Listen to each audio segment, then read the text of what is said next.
Quel est le résultat de ce programme? Le résultat de ce programme, on va commencer bien sûr à partir du main. À partir du main, qu'est-ce que je vais avoir? Print début, j'affiche début.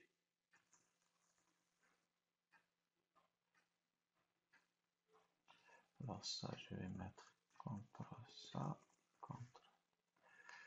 J'affiche début.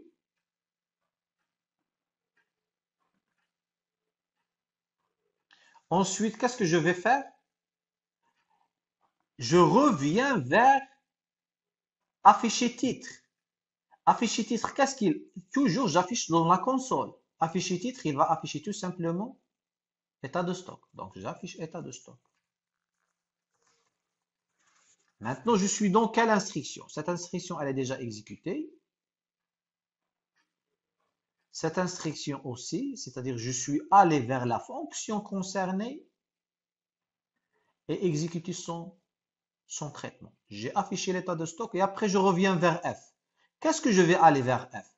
Je vais déclarer les données, initialiser les données, faire le calcul, afficher le total. C'est-à-dire ici, qu'est-ce que je vais mettre? Mais il y a un seul affichage à l'écran. Mais derrière, parce que dans un programme, il y a deux choses. Il y a la mémoire et il y a l'écran. La fonction afficher titre, elle n'a rien écrit dans la mémoire. Par contre, la fonction F, elle a écrit dans la mémoire. Exactement, elle a eu 4 cases. Ça, c'est réservé à la fonction F. Et toute mon application, elle utilise la même place de mémoire pour l'exécution. Donc, combien de variables j'ai? J'ai 3, seulement 3. Donc, la fonction F, elle a mis ici 5. Ensuite, elle a mis ici 155,5. Et si je pense à la 1700, je ne sais pas combien exactement, on va voir le résultat, ce n'est pas la peine de calculer. D'accord? Et elle a affiché où? Elle a affiché à l'écran. L'écran, c'est la même chose. Donc, total, ici c'est déjà, j'ai déjà fait copier-coller, donc elle va faire total. Et il affiche le total. Le total, c'est quoi? C'est exactement 5 fois ça. Donc, ce résultat-là, on va le voir. Le résultat, 777 fois 5. Total, 777 fois 5.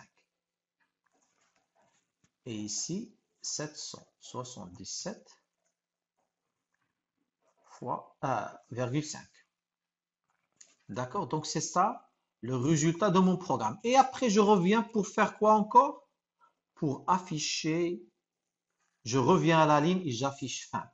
Donc, c'est ça le résultat de mon application, soit côté mémoire, soit côté console, c'est-à-dire l'écran. Donc, c'est ça le résultat de cet exercice.